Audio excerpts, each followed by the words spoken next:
Hmm. What's up? The sky. Yeah, it is. It's blue. It is blue. Well, it's dark now. Yeah, it's dark. Hey, folks. Welcome to Monday night and to the Davis's Eat. I'm Nikki. I'm Chili. And guess what? We're still the Davises. We are. Yeah. So we had to skip last week, even though we had a meal planned, because I was at the Midwest Wine and Grape and Wine Summit presenting on Monday and Tuesday. So it was just a little bit more than I could take on in a couple of days. So those went really well. Yeah. I think I could have a whole new business just based on the feedback I got. But so we are back tonight. It is March, and March shifts us out of Western Africa. It does shift us out of Western Africa, and we're headed north and landing in Central Europe. So we will be focused on, instead of a single country for the month of March, we're going to focus on the region. A lot of different reasons. I don't want to get overly monotonous, I guess, with flavor profiles. So we're going to eat from Hungary tonight, and we'll just go from there. I've got a handful of countries picked out, and yes, Germany is one of them. Of course. Poland is also one of them. So, as is Austria.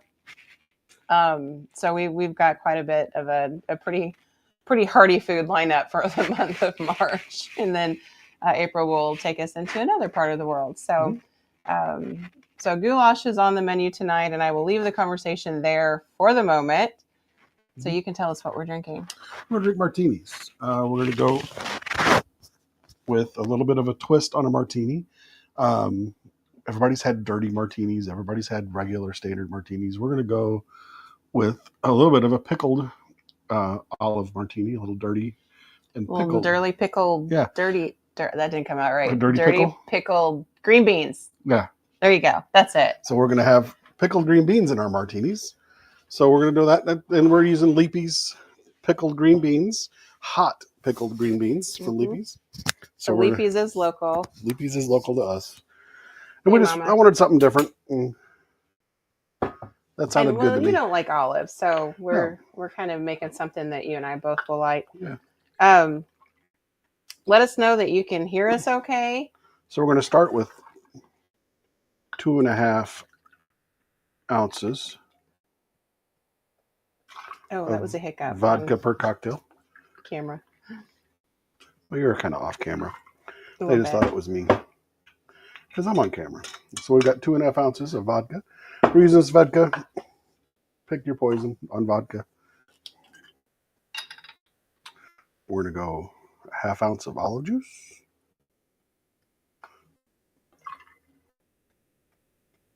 Which, I don't know if I'll like that or not, but we'll see. If not, I'll drink it. Well, you're not going to drink 5 ounces of vodka. You'll be on the floor. You're right. I'm not. Just add a little extra of that. You'll be okay. That's what I'm doing.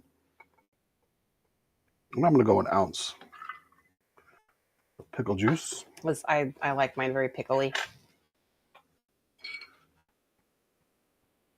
And we're gonna garnish with some spicy green beans. How many are you putting in there? A couple. Well, there's like 6 in yours. Well, I like these. Them. I know. So Leafy's is local. Like 5. Here in Carbondale, you can pick them up. Summer Farmers Market, and don't forget, did you put that in there already? No, not yet. I forgot about that. Thanks. And then at Fresh Foods, they carry Leapy's. So if you're in town. And 1 ounce of sake. As opposed to vermouth, yeah. Instead of vermouth, we prefer the flavor. So it's a flavor profile that we really like over the vermouth. So that's why.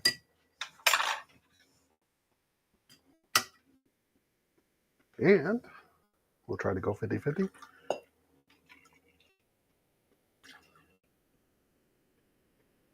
So we have pickled green bean martinis with a little bit of olive juice in there still, but a lot of the green bean pickle juice. Vodka, sake as opposed to vermouth.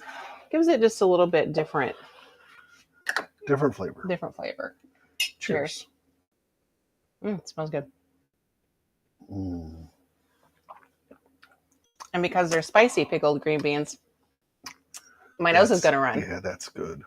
You like them? Yeah. I wondered if you would with the green beans. Mm-hmm. That's good. Mm-hmm. So are the green beans. Mm-hmm. See, these are dangerous, though. Mm-hmm. Mm. Oh, yeah. Good job. Mm-hmm. But yeah, the green beans are woo. Oh, yeah. It's got some flavor in there. All right, so we're doing goulash two ways tonight. And on Facebook, when I said I would probably start an internet food fight, I'm not really lying about that. Primarily because this is a very, and it cracks me up every time, it's a very heated conversation. I forgot to show off my t-shirt. By the way, Pink Tiger Farms t-shirts are now available off their website, and we use a lot of their spices, so I figured I needed a t-shirt to go with the spices. So the goulash situation is very hotly debated in food forums online, and everybody has their own version. There is, of course, the traditional Hungarian goulash, and that tends to be everybody's favorite. There's also a German version that's called Rinder goulash. Yes, Midwest and German accent don't go together. It literally, the term literally, when translated, means basically shepherd's meat or herdsman's meat. It's a stew. Every culture has one. But for whatever reason, it tends to get people going in those food forums on Facebook and whatnot. So I'm going to show you the traditional Hungarian goulash tonight. And if you caught the Facebook and YouTube graphic, I used the Hungarian word for goulash as opposed to the Americanized word for goulash. They're pronounced pretty much the same, to be honest. So traditional Hungarian is meat. We're using beef that we got from Small's Meat Market. Hey, James. Hey, Jennifer. Oh, Jen. Jen likes the sound of my cocktail. They're delicious. We'll make you one this weekend. So we're using beef, basically beef stew meat is what you want for this to make it easy on yourself. So we're using that. We picked it up from Small's Meat Market over in Marion. Onions, potato, paprika, and water. Typically, I'm going to use beef stock and probably a little bit of wine in mine. So we'll say not totally traditional with all of the beef stock and wine, but it does give it a little bit richer flavor. I'm going to start it in the pressure cooker, which is back here in the corner. And sadly, you guys can't see inside it. But when it's all said and done, I'll pull the pressure cooker pot out of this so you can see it. Doing it in the pressure cooker because we're on a time crunch. Typically, any kind of stew like this, beef stew, by the way, guess what? It's a very close relative to what we're doing tonight. I'm going to use some clarified butter in this to get us going. Any kind of oil is fine. You don't have to use lard. You can, certainly. You can use butter, bacon grease, olive oil, whatever you've got that you can saute in. So roughly a tablespoon of that. I'm not making a huge batch of this, primarily because we're doing this twice tonight. Yeah, let's see. Let's put this back over here.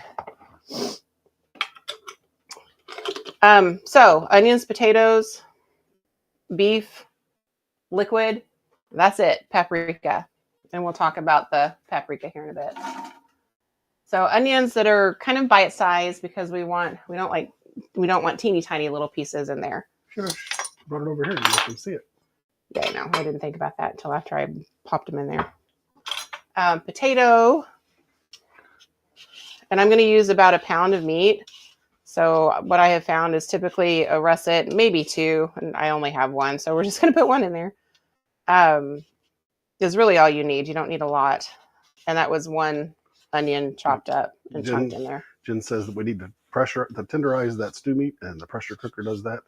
Absolutely. So what essentially would be a couple hour long process to stew beef in a pressure cooker, by the time it's all said and done, we're looking probably at 30 minutes. Yeah. It's a 15-minute cook time, but it takes about 10 to build up the pressure, and then you want to let it naturally release. It's going to take you.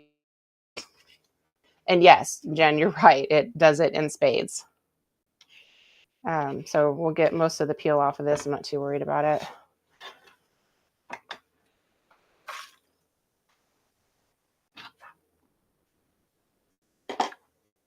And this potato, we just want in cubes.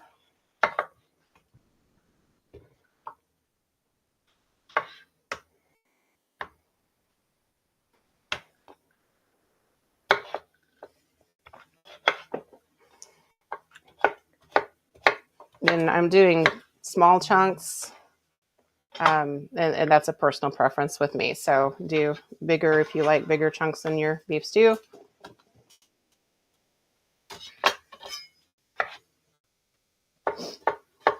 But Martini's already making my nose run. Not sorry. Not sorry. I can hear my onions starting to cook already. All right, I'm going to set these aside. You don't want to leave potatoes sitting out in the air too long because they'll start to brown, but I'm going to get my beef stew out so you guys can see it.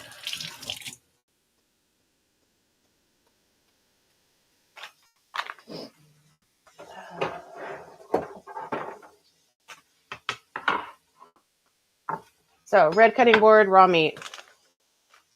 Or raw meat, red cutting board. So you don't cross-contaminate. How many pounds of meat do we have over there? So I'm actually not even at quite a pound, to be honest with you. It's about 0.9. Oh. I took everything they had left in the case. That's true. So not quite a pound, but a pound is about what you want to work with for this recipe. Here you go. Right. So here's our stew meat. I'll take that, throw it away. Okay. That way it doesn't take care of your bowl. Thank you. So these are in pretty good chunks. These big ones I'm going to cut a little bit smaller with a pair of scissors. You can use a knife, but sometimes I find scissors is easier, to be honest with you. So this is a little bit bigger than what I want. And you got a little bit of silver skin on the back, but in the pressure cooker, that's going to go away pretty quick. So I'm not too worried about that. And I do this partially because my potatoes I cut smaller. So I like my pieces of meat a little bit smaller. So that's about a 1-inch square. And that's typically what you're going to find with beef stew meat. But every now and then you get bigger pieces. Some honkers. And again, like I said, I like mine just a little bit smaller. So personal preference. It also cooks faster. Like that's a great big piece here. So I'm going to cut it into a couple. Scissors do a great job.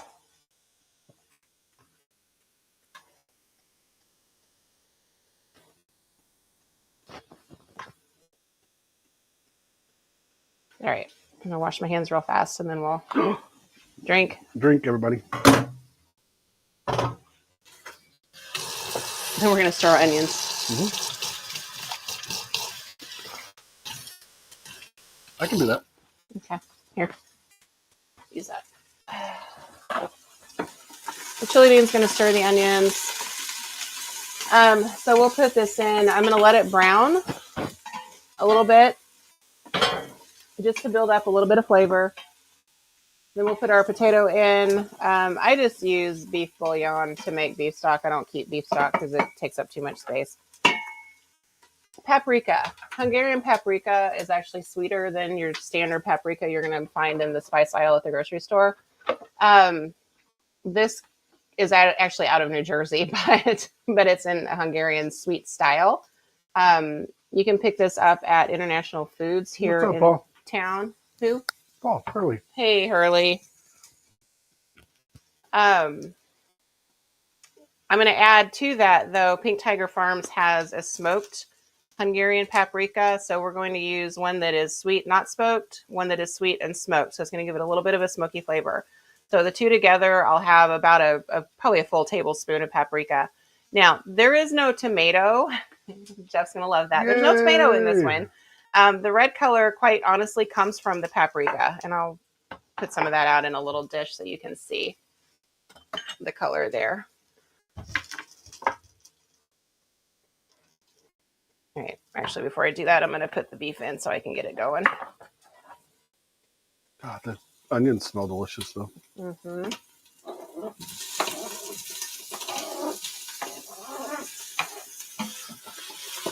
You want me to stir some more? No, it's okay.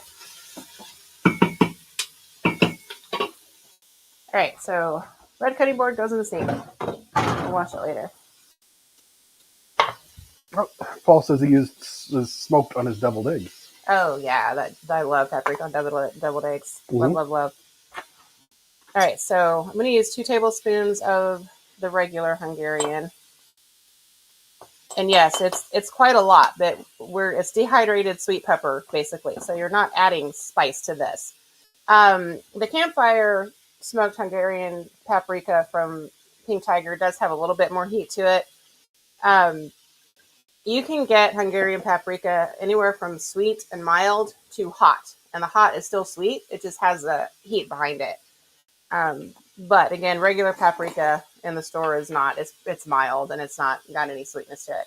So that red color that you see in a traditional goulash is not from tomatoes. It's from the paprika color. Now, the smoked that's coming from Pink Tiger Farms is not that red. We're going to add another teaspoon of that.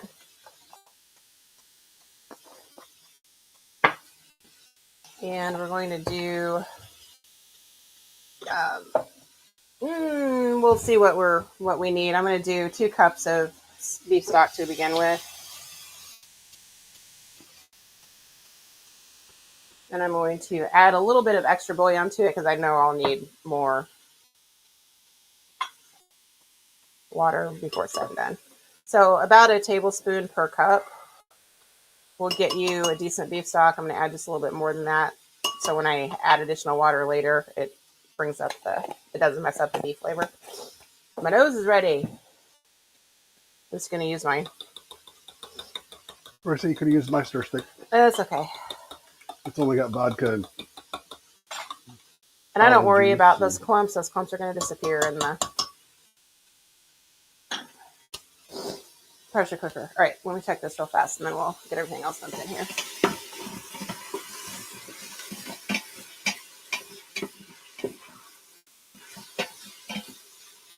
All right, I've got some nice color, so I'm going to add my beef stock.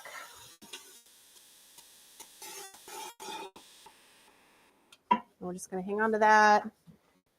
Now, in your pressure cooker, you want at least 1 cup of liquid water, chicken stock, beef stock, something at minimum to build up pressure. So we've got 2 cups in there. Our potatoes going in. And that is where we're going to stop.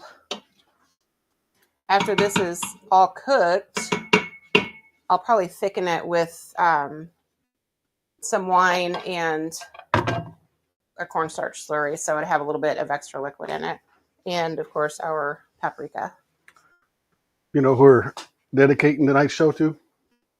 You remember? Yes, I do, but you can have that conversation. Okay. He's your brother. Yeah. So one of my brothers lost their mom. So tonight's show is dedicated to Mary Lou Hurley.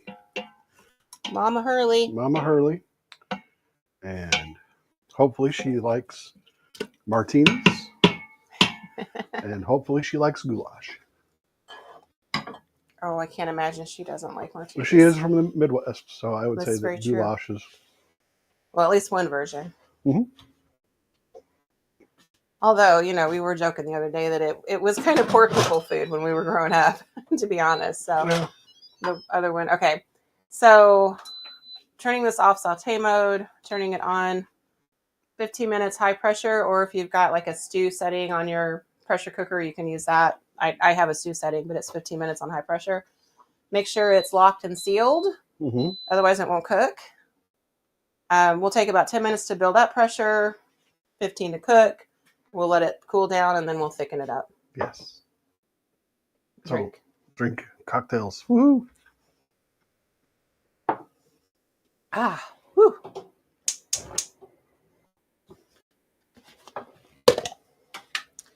All right. And then this one you're doing in the Bacon Midwest? grease. Oh, bacon grease. I likes the bacon grease. I am making goulash just like my grandmother did. It's a bacon grease. Okay. That's almost empty. I've got more in the fridge, of course. Okay. Yeah, I had to buy a thing of bacon grease for the meal out at down at the Elks because I didn't have enough stored up. Mm-hmm. So I've just been using it. Well, makes sense. Yep. All right. So, Midwest goulash. If you're from the Midwest, you've had it at least once. It is macaroni, hamburger. We're using venison tonight. Mm-hmm. Tomatoes, no potatoes typically, because of the macaroni, and whatever vegetables you put in it. I use celery. I use corn, and it's kind of this just one pot comfort food. And we have called it goulash for at least 2 generations. You leave the hamburger out, then you've got kind of old school macaroni and tomatoes, which oddly enough, you hate tomatoes. You're not a big fan of spaghetti, but you definitely hate the mac and tomatoes. Mm-hmm. Number 1 recipe on my blog is the old school mac and tomatoes. You're fine with that. I get that. I understand. There are. I think it's funny. There are people my age that just miss it. Yeah. Well, there's a lot of foolishness in this world. So I am going to chop up a little bit of celery to put in here. And teeny tiny, because this is ground beef. We're using ground venison. My grandma used ground beef, not venison, but we have a lot of ground venison this time of year. So We do. And when you're mixing it all up in this, you can't tell the difference. No. Give me some scissors. I'll open up the venison for you.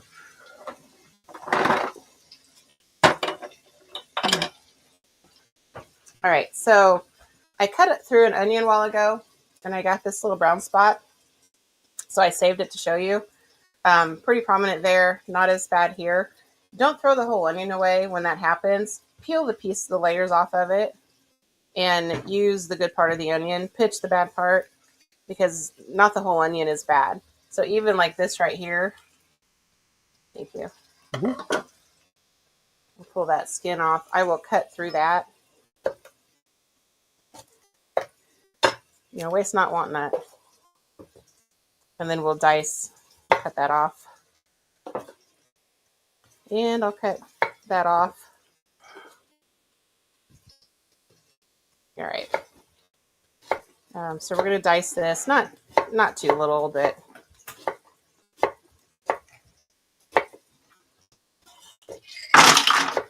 now when you have to cut bad spots out of onions and they get a little wonky, so you just get them diced up however. Like that's going to be weird to dice up, so.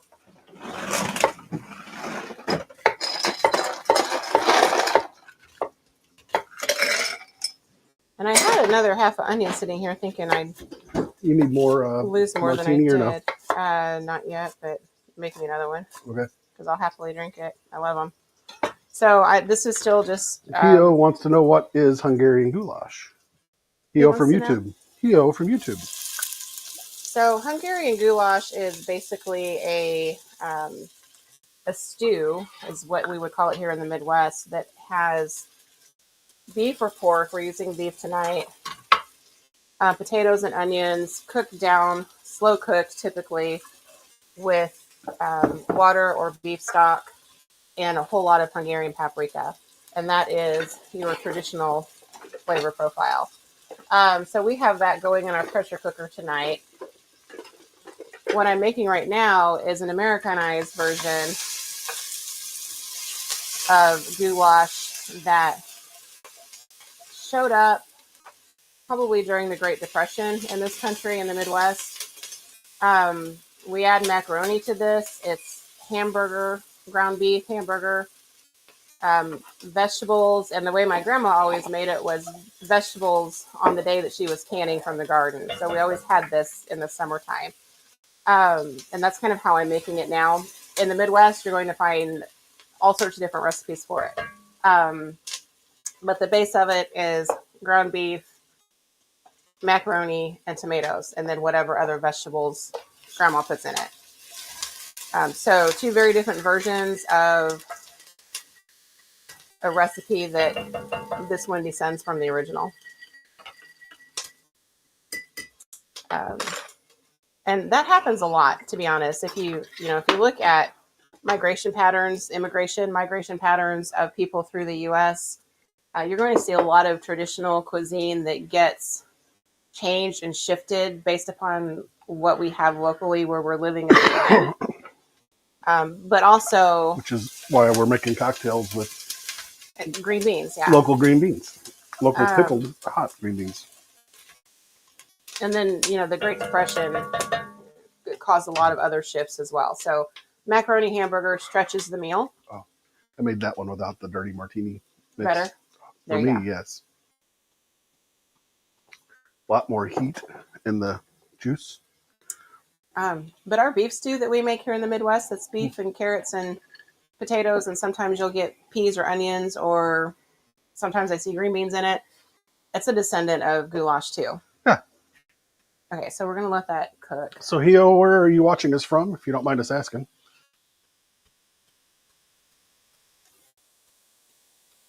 And let us know how you found us. All right, so we're adding ground venison, so deer meat. So those of you watching maybe for the first time or not don't know us as well as some of our other watchers, Jeff's a deer hunter. Yep. So this time of year, we always have a lot of deer meat in the freezer, and it just kind of dwindles over the year. But we primarily we like brats with deer meat, the ground deer for sure, and you can use ground venison any way you can use ground beef or pork. But it's very lean, so you have to add fat to it.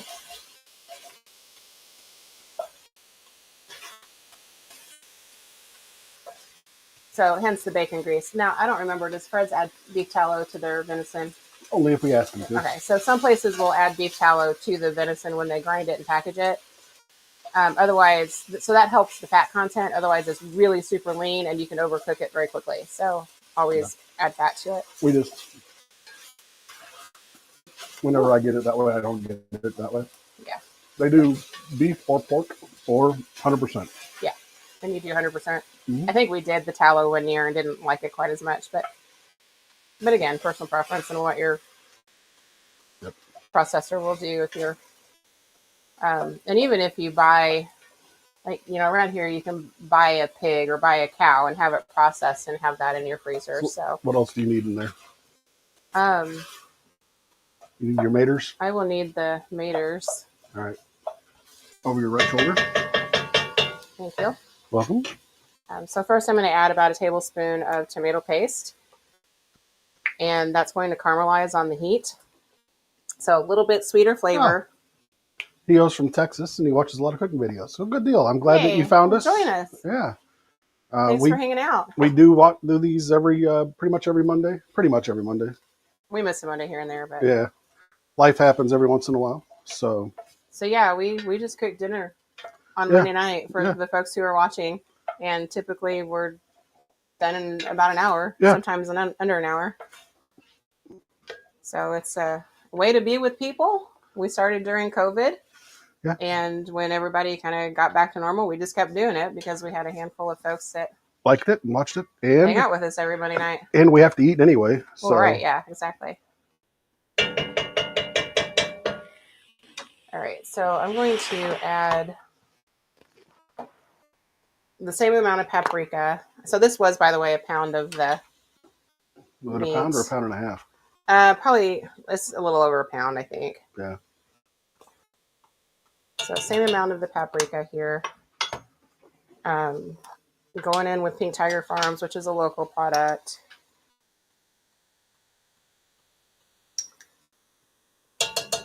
My measuring spoons are different size than what I used a while ago, so.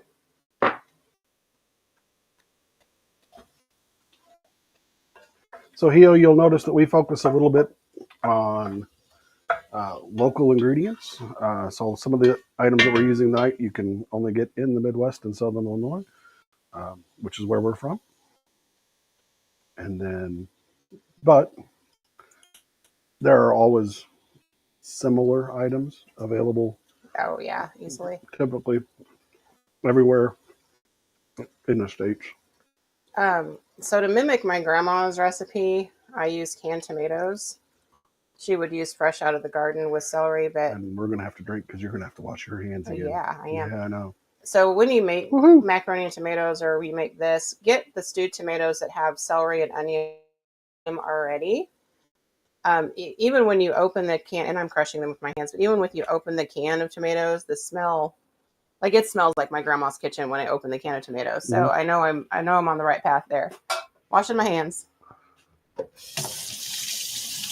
I'll stir while you're over there. Thank you. I took a cocktail break. Like my kitchen smells like my grandma's kitchen right now. And sometimes I like that, and sometimes it makes me sad. She would not, however, drink martinis while cooking. No, but that's okay. But it's so good. Okay. It's so good, that martini. Oh my gosh. Mm-hmm. Well, yours has the olive brine in it. Mm-hmm. All right, so I'm going to add... I'm more a fan without the olive brine. I'm only going to add about a cup of beef stock to this because I've got the tomatoes in here. You want me to top yours off? Yeah, that would be great. Okay. Thank you. Thank you. Mm-hmm. Sometimes I add tomato sauce instead of the beef stock.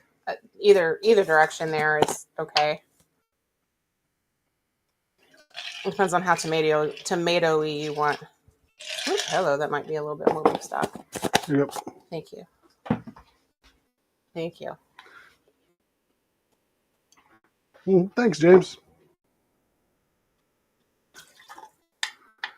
And use, if you make beef stock, I typically don't chicken Thank stock. you, Hio. We'll do chicken or turkey stock from scratch. Sometimes I'll do vegetable stock or seafood stock if I've got a lot of seafood going on. Typically, though, it is bouillon for beef stock. It's just easier. Your mom says that your grandma canned 100 quarts of tomatoes every summer. Oh, which yeah. I believe that, yeah. Oh, she canned like crazy.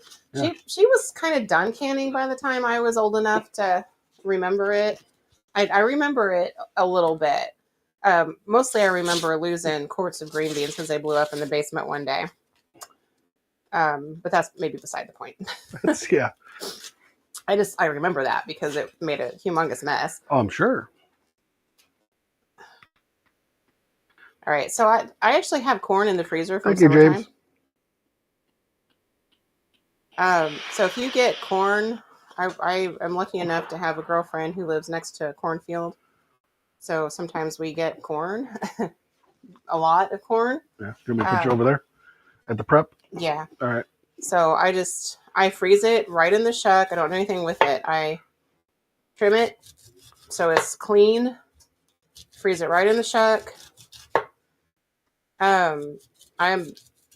It's not great to eat corn on the cob with because it gets a little, the texture is very different after it freezes. But it's great for cooking, for, frying with some onions and peppers, throw it in soup, stews, that kind of thing. So corn going in. In the pool with all the other goodies. Very starchy, so you'll want to definitely wash your cutting board. Sorry. You're fine. Oh, that is. Yeah, it's very It's starchy. extremely starchy. That was just one corn cob. And now Macaronis.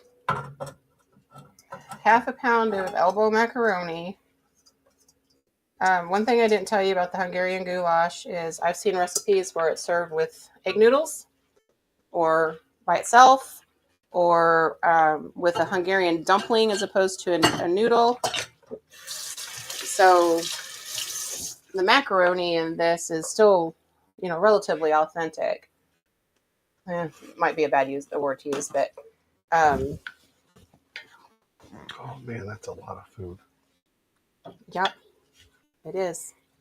Right, I'm gonna wash my cutting board off real fast You're so fine. I don't stain it. Starch turns things brown. Well, it's already a brown cutting board. It's wood.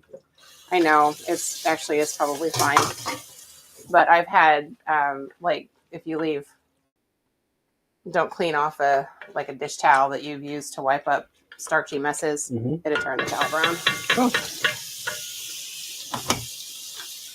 There we go.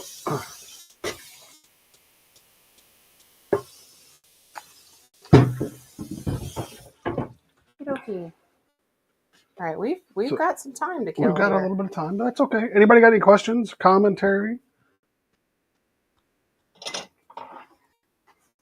Man, green beans are so good.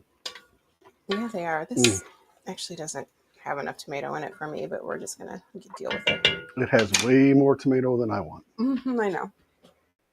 I've got hiccups for some reason. Like 1 can more. I know. Would you stick that in the fridge? Yeah. So I know what I'll do. So we got a big old loaf of roasted garlic potato bread at Farmer's Market from one of our local bakers. So I will cut it up. Throw some in the toaster. How's that? That sounds wonderful. I'll put you over there. That way you see the bread. That smells delicious. It looks delicious. So if you have a winter's farmer's market where you're at, of course, if you're in a warm place, then you might have it year-round summer market. But check it out because you'll find things that you might not expect. So we have lots of, the spices, the bakers, peanut rolls. Oh my gosh, peanut rolls is so Midwestern. I'm going to throw about 4 slices of this in. I don't know. How many slices do you think you'll eat? Couple? Okay. Get yourself a good bread knife if you do a lot of bread that's not already sliced.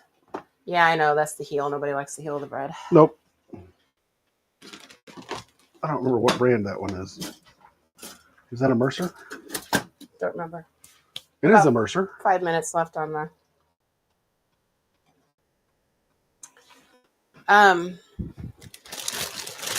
So if you don't have a bread box, a lot of people don't these days because we buy sliced bread at the grocery store and type back. Plastic bag. Bread doesn't last long, especially home baked bread. Home baked bread doesn't last long. So if you put it in a plastic bag, you'll be fine. And I would throw it in the fridge just because it doesn't have the same amount of just over there somewhere. So it's not my way. Right. Same amount of preservatives as like your bread, Wonder Bread, whatnot. So throw it in the fridge so it doesn't get moldy on you. Because once it goes moldy. So Hio, I don't know if you have Facebook, but we are also on Facebook as Rooted in Foods. So, and then just the regular old internet. Our website is rootedinfoods.com. Yep. So we've got recipes out there. A little bit of everything. Fun stuff. We've been doing this for a few years now. We cook everything. We smoke a lot of meat in the summertime too. A lot of stuff that we've cooked over the years.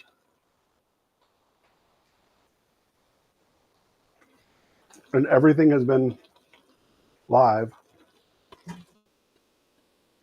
in one way or another, whether it be on Facebook or YouTube.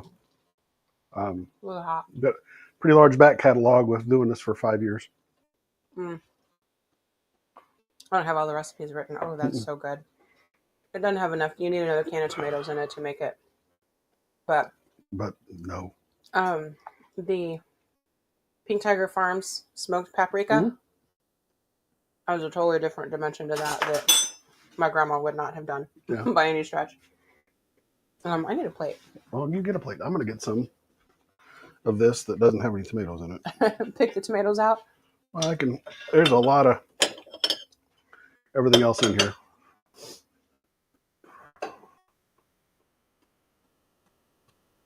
I cook a lot like our grandmas cooked. Yours and mine. That's good though. Except for I can't get Graham's 7-minute frosting down. That irritates me. I'm sorry. And not for her lack of trying either, that's for sure. Okay. That's good stuff. Green bean martinis are good stuff too. They are. Can't find that on the internet.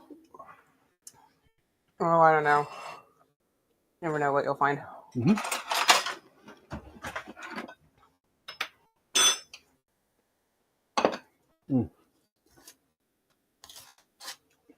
Yeah, that's good. All right, so this would actually make really yummy cheesy bread too, but we're just gonna butter it. Let it sit for a minute. Let it sit. I'm down to 1 minute over there. I'll probably do a quick release on that just so we can get it out. So I can have some? Yeah. All right. And I'll move it over here. All right, so there's bread. Butter, by the way, I don't know if you guys noticed, I leave sticks of butter out. I've got this other, that one stays on the table. This one Take it by the oven. will hold a pound of butter. I keep it over here. You can leave butter out. You don't have to keep it in the fridge. No. And as long as you go through it within a handful of weeks. Yeah. You can't leave it out for 3 months. But no. We tend to go through it pretty quick. Well, I don't know what that says about us necessarily, but it says exactly what you think it says. Between cooking and we eat, and we like to eat. We like food that tastes good.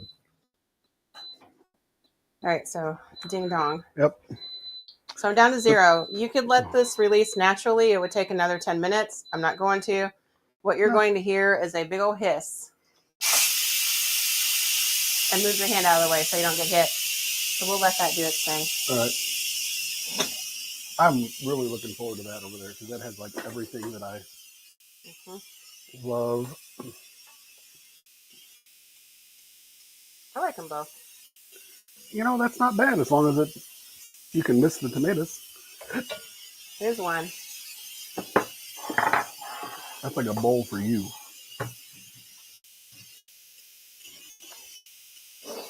Oh, my nose. Did you get a little much on the heat? How is that martini now? Because I didn't do the no olive in that one? No. They're delicious. Yeah.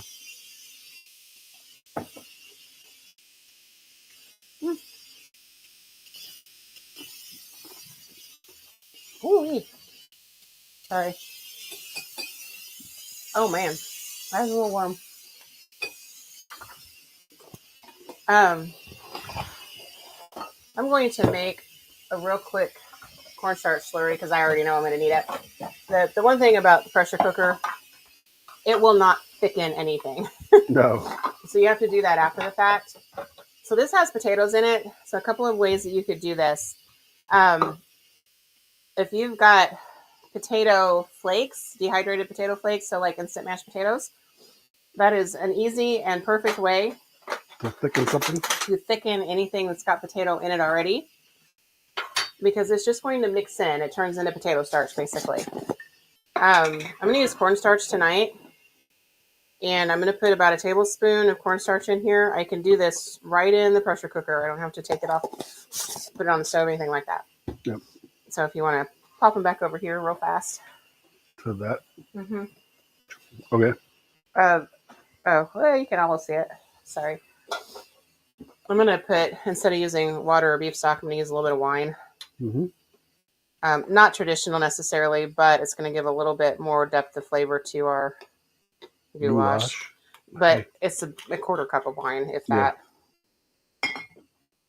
So you cannot open the pressure cooker until it is totally done blowing. Blowing steam out. Yeah, I can still hear it a little bit going. So there it goes. Heard it click. It is done. Okay. So on mine, I've got a saute setting, and most of the new electric ones have saute settings. So we're going to turn the saute setting back on. It will not take long to boil because it's already so Hot. Blinking hot.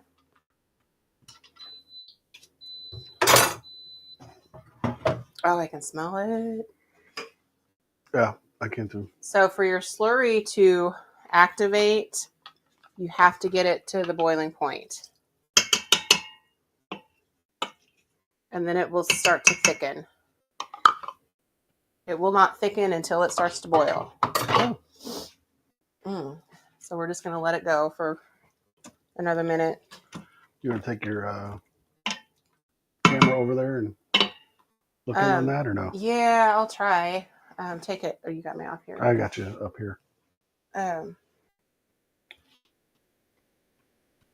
Here, see, I'm holding it, so it might be a little... Oh, yeah. I don't have a lot of light over here, so... That's not bad, though. It looks really good. Yeah. I see boiling. I can hear it. Oh, too close. I'm trying to blow the steam out of the way. Too close because the steam got to the camera. Okay.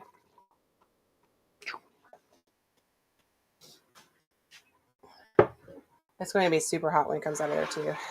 Oh, yeah, I can tell. It's going to have to cool off before I eat it. But you can at least see it. Yeah. It looked beautiful. They can at least see it. And it's got...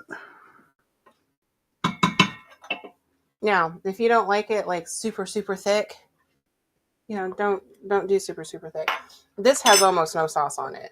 No. So you could add, like if you had this left over, I'd add maybe some tomato sauce to it to get it to loosen back up. Ugh. And Chili's like, no, please don't. The way it is, I can at least find parts that don't have tomatoes in them. Right? Yeah. I know, I did that on purpose. Normally I'd add a great big can of tomatoes. Oh, it's still hot. Yeah, I just pulled some out of the pot. Mm-hmm. Oh, it's so good, though. It's delicious. So that recipe is actually on my blog. The Midwestern goulash? The Midwestern one. Yeah. So I've got macaroni and tomatoes and my grandma's recipe on there. Mine is Pink Tiger Farms, but... Yeah. All right, I'm going to go ahead and pull some of this. It's not quite as thick as I would want it, but... I'll survive. We're going to go with it. Okay.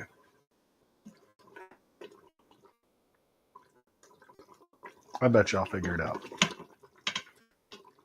I bet you will too. God, I can smell the corn.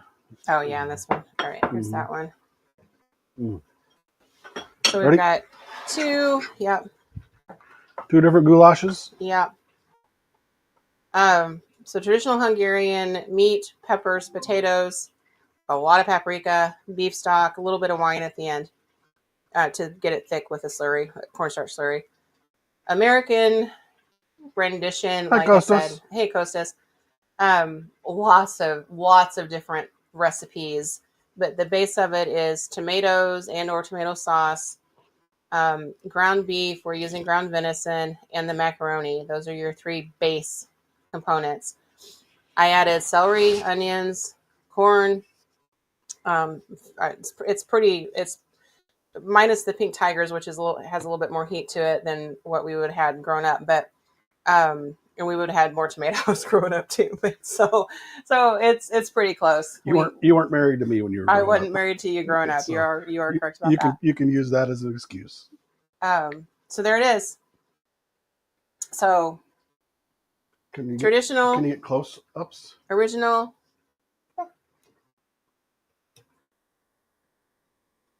Traditional. Yeah. Sorry, I'll hold still here. There's traditional.